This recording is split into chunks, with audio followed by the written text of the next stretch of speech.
यामाय मानुषो दध्र उग्राय मन्यवे जिहित पर्वतो गिरिह। निश्चित रूपेण धारण करता है तुम्हारे याम के लिए मानुष, उग्र क्रोध के लिए विचलित हुआ पर्वत गिरी। यह मंत्र ऋग्वेद के प्रथम मंडल के 37वें सूक्त का 7वां मंत्र है। तो जैसे कि पहले भाग में ही हमने समझा, बहुत से उदाहरण हमने प्रस्तुत किए, तो यह अति आवश्यक है कि ऐसे दुष्टों का सामना करना अति आवश्यक है।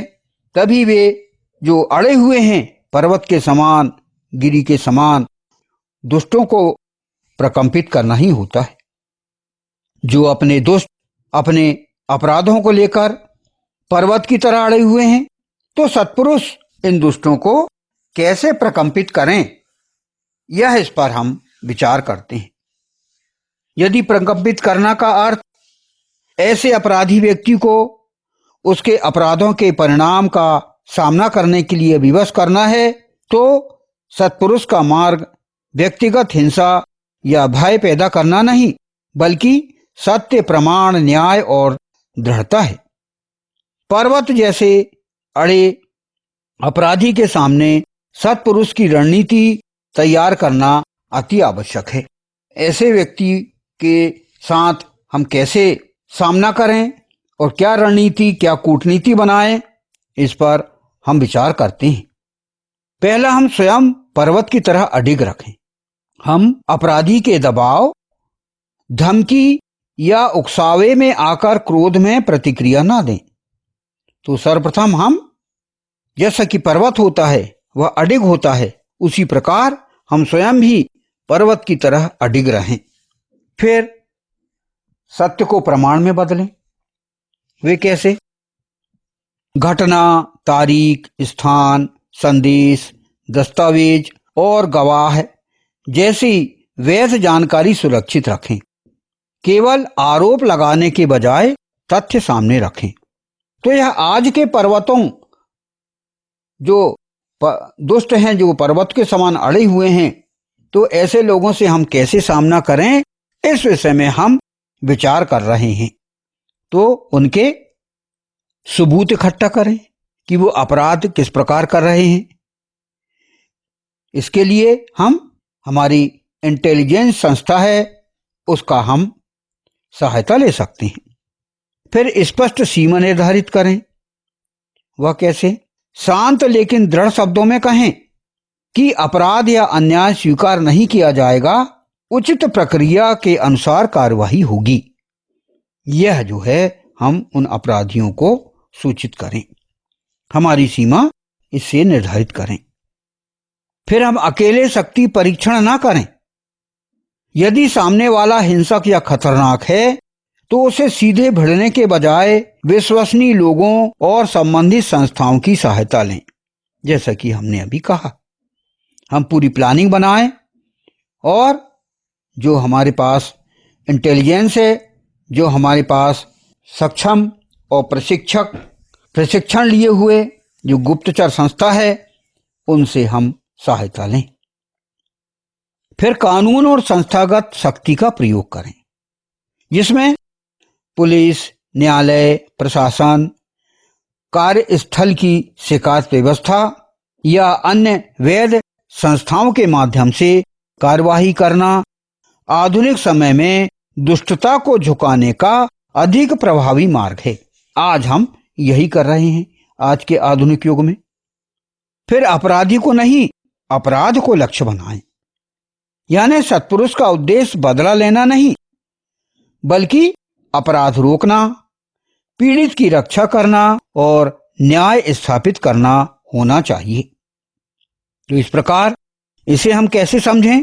इसे हम ऐसे समझें कि पर्वत जैसी दृढ़ता प्लस वज्र जैसी निर्णायकता प्लस अग्नि जैसा साहस प्लस रीति या धर्म जैसा न्याय प्लस मन की शांति बराबर, अर्थात इक्वल टू पुरुष की शक्ति, अर्थात सत्पुरुष की शक्ति। तो यही हमने एक सूत्र तैयार किया, एक समीकरण तैयार किया कि सत्पुरुष अपनी शक्ति को बढ़ाए या उसका व्यवहारिक उपयोग करे तो वह क्या करे, अपने अंदर पर्वत जैसी दृढ़ता रखे और उसकी जो निर्णायक क्षमता हो वह वज्र के समान हो, साहस हो तो वह अग्नि के समान हो, और जब वो न्याय करे तो रित और धर्म के अनुसार न्याय करे।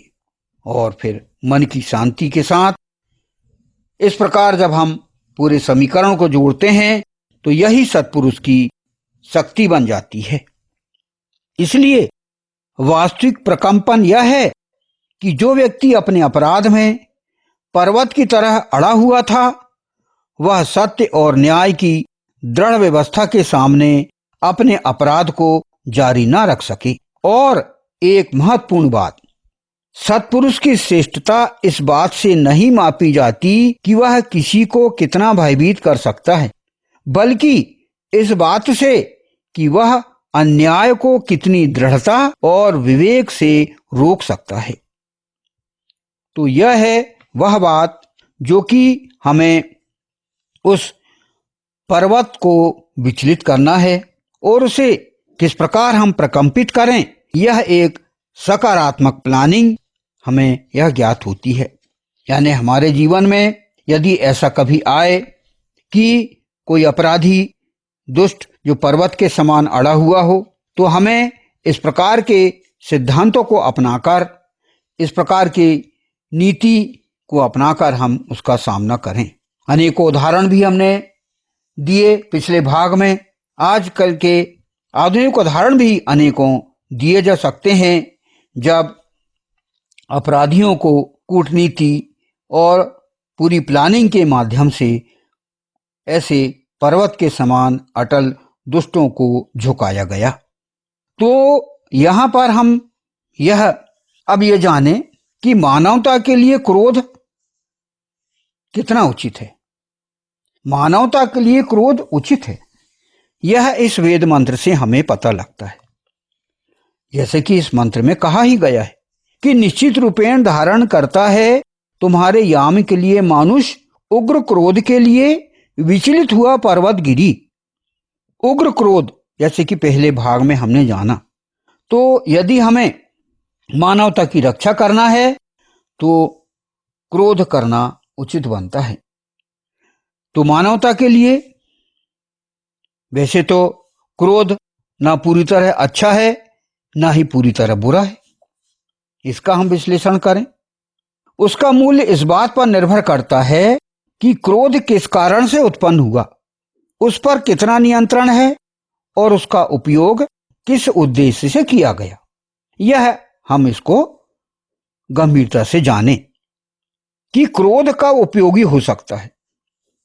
यदि क्रोध अन्याय, हिंसा, शोषण या किसी निर्दोष के साथ गलत व्यवहार देखकर उत्पन्न होता है तो वह व्यक्ति को निष्क्रिय रहने के बजाय कार्यवाही के लिए प्रेरित कर सकता है। यानी कोई अन्याय हो रहा है, कोई महान हिंसा हो गई, या कोई शोषण हो रहा है, या कोई निर्दोष है, ऐसे के साथ यदि गलत व्यवहार हो रहा है तो हमें यह क्रोध बनता है। इसलिए यह इसका ध्यान हम रखें कि क्रोध हम कब करें। इसे नैतिक आक्रोश कहा जा सकता है। कैसे? जैसे किसी कमजोर व्यक्ति पर अत्याचार देखकर उसके पक्ष में खड़ा होना, फिर भ्रष्ट या अन्यायपूर्ण व्यवहार का विरोध करना, या अपने परिवार या समाज की सुरक्षा के लिए उचित कदम उठाना, फिर गलत व्यवस्था को सुधारने के लिए शांतिपूर्ण और वैध प्रयास करना। तो यह जो है हम क्रोध का उपयोग कर सकते हैं। इसे नैतिक आक्रोश कह सकते हैं हम। यह आवश्यक है, यह जरूरी है। क्रोध तो है, लेकिन क्रोध कब मानवता के लिए हानिकारक हो जाता है? क्रोध है तो क्रोध तो आवश्यक है, लेकिन मानवता के लिए हानिकारक कब हो जाता है, इस पर हम विचार करते हैं। जब क्रोध विवेक पर नियंत्रण कर ले तब वह विनाशकारी हो सकता है। यदि क्रोध हमारा ऐसा बढ़ गया कि हम सही गलत पर हम ना सोच रहे हों, तो फिर वह विनाशकारी हो जाता है। जैसे बदला लेने की भावना, यह गलत है। हिंसा या धमकी, यह गलत है। अपमान और गाली, यह हानिकारक हो सकता है। छोटी बात पर अत्यधिक प्रतिक्रिया दे देना, यह भी मानवता के लिए हानिकारक। फिर निर्दोष व्यक्ति को नुकसान पहुंचाना, यह भी हानिकारक है। और लगातार शत्रुता रखना, यह भी मानवता के लिए हानिकारक।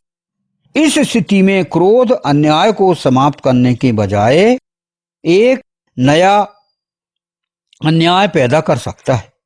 इसीलिए यह जरूरी है कि क्रोध कब मानवता के लिए हानिकारक होता है, यह हम इस पर विचार कर सकते हैं। फिर वैदिक दृष्टि से श्रेष्ठ स्थिति क्या होती है?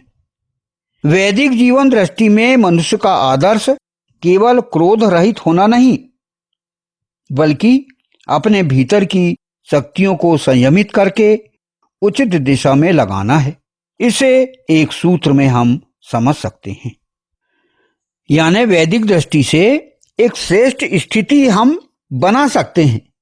वेद के अध्ययन के माध्यम से, शास्त्रों के अध्ययन के माध्यम से वह श्रेष्ठ स्थिति क्या निर्मित हो सकती है, इसको हम क्या समीकरण बनाएं?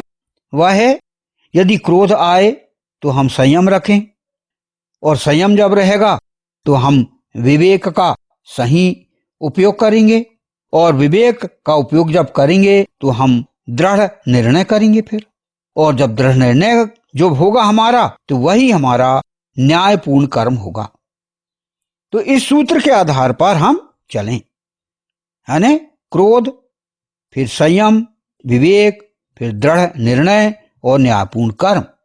इसके अनुसार, इस क्रम के अनुसार हम चलें तो हम स्थिति श्रेष्ठ बना सकते हैं।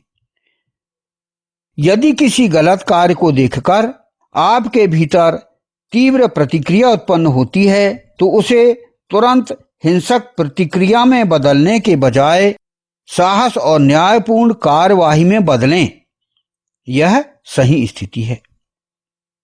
तो व्यक्ति विचार करे, क्रोध तो करे, मगर संयमित होकर, विवेक का पालन करते हुए, और दृढ़ता भी रखे।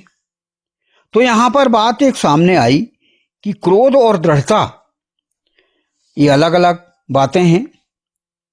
क्रोध और दृढ़ता में क्या अंतर है, यह एक विचार कर सकते हैं हम कि क्रोध क्या है और दृढ़ता क्या है। क्रोध है आवेग में प्रतिक्रिया, लेकिन दृढ़ता है सोचकर प्रतिक्रिया। यदि हम दृढ़ रहेंगे तो हम सोचकर प्रतिक्रिया करेंगे। क्रोध में व्यक्ति को अपमानित करना, यह यदि व्यक्ति करता है लेकिन दृढ़ व्यक्ति रहे तो गलत व्यवहार को रोकना हो जाएगा। तो हम दृढ़ रहें तो हम गलत व्यवहार को रोक सकते हैं। क्रोध में बदला लेना यह हो जाता है, लेकिन जब हम दृढ़ रहेंगे तो न्याय प्राप्त हम करेंगे। बदला ना लेकर, बल्कि हम न्यायप्रिय हम कार्रवाई करेंगे। क्रोध में व्यक्ति नियंत्रण खो देता है, लेकिन व्यक्ति दृढ़ रहे तो आत्मसंयम रखता है। व्यक्ति अपने इरादों में दृढ़ रहता है तो वह आत्मसंयम रखता है। तो मानवता के लिए सबसे उपयोगी रूप नियंत्रित आक्रोश है, जिसमें अन्याय के प्रति संवेदनशीलता हो, लेकिन हिंसा, घृणा और प्रतिशोध पर नियंत्रण भी हो। सबसे श्रेष्ठ व्यक्ति वह नहीं जो सबसे अधिक क्रोधित हो सके, बल्कि वह है जो क्रोध की ऊर्जा को न्याय, साहस, संरक्षण और सुधार में बदल सके। हमने यह जाना कि मानवता के लिए क्रोध कितना उचित है। तो वास्तव में क्रोध का स्थान तो है, लेकिन वैदिक दृष्टि से हम यह सोचें तो क्रोध हम करें, लेकिन संयमित हों, विवेक का हम प्रयोग करें, दृढ़ निर्णय लें और न्यायपूर्ण कर्म करें। तो वेद में यही बताया गया है। और साथ ही साथ, जैसे कि पिछले भाग में हमने यह जाना कि किस प्रकार भगवान विष्णु ने, भगवान शंकर ने, भगवान राम ने, भगवान कृष्ण ने और आधुनिक युग में भी किस प्रकार मानवता की रक्षा के लिए क्रोध का सकारात्मक प्रयोग किया, यह हमारे लिए शिक्षा का मैटर है और यह हमारे लिए व्यवहारिक शिक्षा है। सप्तम मंत्र की हमने विभिन्न प्रकार के जो सिद्धांत हैं उनको हमने जाना। कहा गया था कि हम हमारे जो व्यवहार हैं वह वेदानुकूल अपनाएं। यदि उग्र क्रोध का हमको सकारात्मक प्रयोग करना है तो वह वेदानुकूल करें। हमारे सामने अनेकों उदाहरण हैं, सतयुग से लेकर आधुनिक काल तक। उनका हम इतिहास देखें, पढ़ें, सुनें और उन्हें व्यवहार में लाएं। और ऐसे जो अपराधी हैं, जो पर्वत के समान अडिग हैं, उनका हम सामना किस प्रकार कर सकें, इसका हमने सैद्धांतिक ज्ञान प्राप्त किया। व्यवहारिक रूप से वैदिक आचार संहिता के माध्यम से हमने यह जाना कि किस प्रकार हम वेद पर आचरण करते हुए एक आदर्श स्थिति को हम उत्पन्न करें हमारे अंदर, हमारे परिवार में, हमारे समाज में। इस सप्तम मंत्र के अंतर्गत हमने बहुत महत्वपूर्ण जानकारी हासिल की।